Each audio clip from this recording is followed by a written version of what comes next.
우리가 인생 살아가면서 시간을 선용하려면 주님의 뜻을 분별해야 됩니다. 에베소서 5장 17절 말씀입니다. 그러므로 어리석은 자가 되지 말고 오직 주의 뜻이 무엇인지 이해하라. 우리가 시간을 제대로 쓰려면 이 우선순위가 중요한데요. 우선순위. 이 우선순위를 제대로 알 때 중요한 것을 먼저 처리함으로써 인생이 그 중요한 가치에 의해서 형성되어 간다라고 하는 것입니다.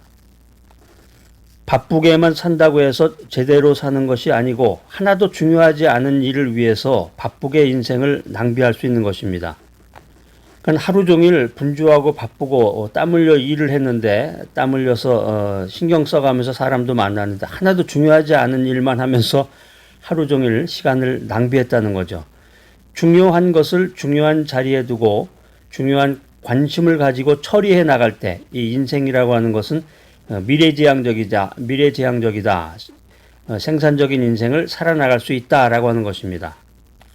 자, 우리가 이제 믿음 안에서 하나님 중심으로 인생을 살아가기를 원하는데, 그러면 우리 크리스찬들의 우선순위, 크리스찬들이 제일 먼저 1순위로 생각해야 될 것은 무엇이냐? 영순위가 되겠죠. 영순위. 하나님의 백성의 우선순위, 영순위가 되는 것. 그게 뭐냐? 그게 뭡니까? 그게 바로 하나님의 뜻이라는 거예요. 하나님의 뜻, 그리스도의 뜻이다.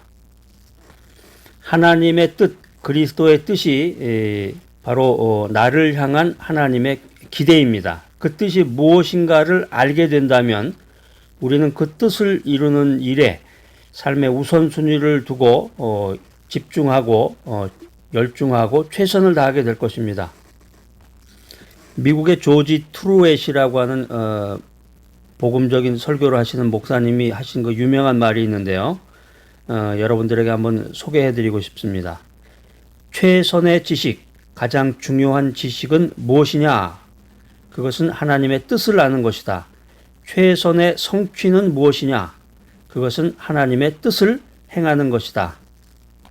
아주 귀한 말씀이네. 조지 트루엣 목사님이 영적으로 해석을 해서 우리 삶의 시간의 문제, 우선순위의 문제, 가치의 문제를 영적으로 해석해서 우리들에게 전해주고 있는데 참 들을수록 귀한 말씀입니다. 최고의 지식이라고 하는 것은 하나님의 뜻을 아는 것입니다. 최고의 지식이라고 하는 것은 미국 아이비리그 대학에서 학위를 받는 것이 아니라 그것도 물론 소중한 것이지만 영적으로 해석을 하면은 최고의 지식, 그것은 하나님의 뜻을 아는 것이다. 그리고 최선의 성취는 바로 하나님의 뜻을 행하는 것이다 라고 하는 것입니다. 오늘 이 귀한 메시지 들으시는 분들 가운데서 박사님들도 계시겠지만 내가 공부를 하고 싶었지만 인생의 여러 가지 여건이 부족해서 박사가 되지를 못했다. 그렇지만 내가 인생 살아가면서 최고의 지식을 추구할 수 있는 사람이 되었구나.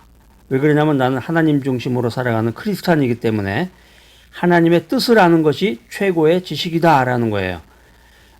내가 한국 사회에서 판검사라든가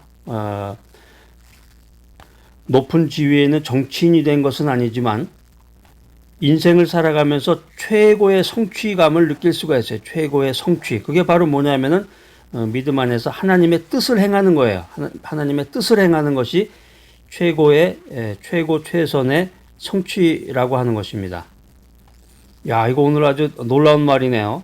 최고의 지식은 하나님의 뜻을 행하는 것이고 최고의 성취는 하나님의 뜻을 행하는 것이다. 사람들이 보통 자기가 성공했다고 말하는데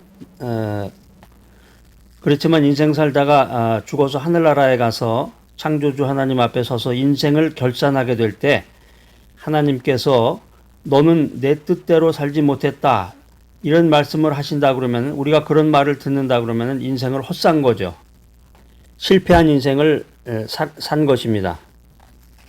사랑하는 여러분, 우리의 인생을 향한 하나님의 뜻을 알고 그 뜻대로 살아가는 것이 최고의 지식이요 최고의 성취라는 것을 명심하시기 바랍니다. 자, 그런데 우리가 인생 살면서 이 중요한 것을 알지 못하고 중요한 것을 깨닫지 못한다는 것입니다. 그래서 중요하지 않은 것에 몰두하다가 중요한 것을 잃어버리는 인생의 과오를 저지르게 됩니다. 1945년 6월 4일 히틀러 휘하에 유명한 독일의 명장이었던 롬멜 장군이 있습니다. 여러분 롬멜 장군 하면은 기억하시는 분이 있을 텐데요. 아주 유명한 독일의 장군이었죠. 이 롬멜 장군이 이 프랑스 서부 해안을 거닐고 있었습니다. 날씨가 잔뜩 찌뿌렸고 앞을 분간할 수 없는 안개가 끼었습니다. 롬멜은 하늘을 쳐다보면서 이렇게 중얼거립니다. 그래, 며칠 동안은 아무 일도 없겠지. 그러다 갑자기 가족들의 생각이 났습니다. 아내 생일이 6월 6일인데 6월 4일 이런 생각을 하면서 롬멜은 부관을 불러서 잠시 내가 베를린에 다녀와야 되겠다 이런 말을 했습니다. 그는 전쟁의 아주 중요한 시점에 전선을 이탈해서 부관에게 지휘권을 맡기고 독일 베를린으로 날아갔습니다.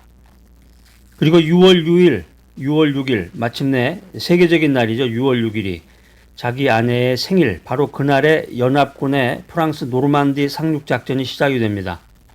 세계사적으로 아주 유명한 사건이에요. 노르만디 상륙작전이 없었다 그러면은 2차 세계대전이 어디로 흘러가게 될지 얼마나 전쟁이 길어지게 될지 아무도 예측하지 못했었죠. 6월 6일 아주 결정적으로 연합군들에게 승리를 안겨준 이 D-Day였죠. 6월 6일이. 독일로서는 결정적인 패배의 날이었는데 이 롬멜 장군의 그 방심, 순간적인 방심, 우선순위의 혼란으로 인해서 절대로 양보할 수 없는 이 전선을 지켜야 할 그의 중요한 과업을 망각했던 그 순간에 결정적인 그 한 나라의 패배가 예견되고 있었던 것입니다. 우리가 인생 살면서 그 인간관계에서도 그런 일들이 많이 생겨요. 결정적이고 중요한 순간에 빠이빠이 하면서 무슨 일을 막 진행하려고 그러는데 저 그만하겠습니다. 뭐 그렇게 얘기하는 순간을 맞이할 때 같이 그 일을 도모하던 사람들이 힘이 쫙 빠지게 되는 거죠. 여러분 지금 이 순간 여러분의 인생에서 가장 중요한 그 미션이 뭡니까? 가장 중요한 사명, 나를 향한 하나님의 기대, 그 기대를 여러분들은 알고 계시는지, 그 뜻을 알고 하나님의 뜻을 이루는 일에 열중하고 계십니까? 자, 그런데 하나님의 뜻이라는 그 말을 할 때마다, 하나님의 뜻을 생각할 때마다 수수께끼처럼 우리 한평생 동안 우리들을 따라다니는 그 의문점, 질문 하나가 있는데 그게 뭐냐면은 하나님의 뜻은 어떻게 할 수 있을까? 하나님의 뜻을 알고 하나님의 뜻을 이루라고 했는데 그러면 하나님의 뜻은 어떻게 할 수 있는 거예요? 이런 질문을 할 수가 있겠습니다. 에베소서 5장 15절 이하에 나타난 인생에서의 그 시간 사용에 대한 우선순위, 여기에 대해서는 이 사도 바울이 연속적인 설명법을 사용하고 있습니다. 연속해서 중요한 내용들이 하나씩 1단계, 2단계 이렇게 단계적으로 나오는데 첫 번째 사도 바울은 지혜롭게 살라고 우리들에게 제안합니다. 지혜롭게 살기 위해서는 시간을 잘 선용해라. 이제 단계적으로 연속해서 귀한 진리의 말씀을 설명해 주고 있습니다. 지혜롭게 살아라. 지혜롭게 살기 위해서는 시간을 선용해라. 시간을 선용하기 위해서는 무엇이 중요하냐? 주님의 뜻을 분별해야 된다라고 사도 바울은 얘기하고 있습니다. 그런데 어떻게 주님의 뜻을 분별할 수 있느냐? 이 중요한 질문에 대해서 사도 바울이 아주 명확한 내용을 설명해 주고 있습니다. 그것은 성령 충만한 인생을 사는 것입니다. 성령 충만한 인생. 우리가 성령 충만한 인생을 살 때, 성령 충만한 삶을 살 때 비로소 하나님의 뜻을 헤아릴 수가 있다. 하나님의 뜻을 이해할 수 있다라고 하는 것입니다. 이 성령 충만한 상태야말로 주님의 뜻이다라고 하는 것입니다. 내 생애에 대한, 내 인생에 대한 명확한 분명한 하나님의 뜻을 알고 그것을 분별해서 그 뜻을 향해서 움직이는 결단을 제공할 수 있는 삶의 자리, 그것이 바로 성령 충만한 자리다라고 하는 것입니다. 여러분에게 있어서 이 성령 충만한 자리는 어디입니까? 성령 충만. 저는 성령이 뭔지도 모르는데요. 그런 분은 좀 곤란하겠죠. 성령 충만을 위해서 이제 부지런히 말씀을 먼저 충만히 채우시고 말씀 충만, 그 다음에 이제 기도 충만, 그것을 통해서 성령 충만한 자리에까지 이르러야 되는데 흔히 이제 예전에 그 부흥 집회, 부흥 성회 같은 데 참석해서 성령이 충만했던 그런 기억을 가지고 계신 분들도 아마 있을 거예요. 그런 분들은 그 부지런히 그 성령 집회에 좀 이렇게 찾아가서 그런 성령을 사모하는 그런 마음을 좀 가져야 되겠고, 또 어떤 기도원에 들어가서 성령 충만한 시간을 가졌다. 그런 분은 이제 기도 시간을 내서 기도원을 찾아가서 성령 충만한 그런 시간을 갖는 그런 결단을 해야 되겠습니다. 또 어떤 그 목사님의 메시지를 들으면 성령 충만하다.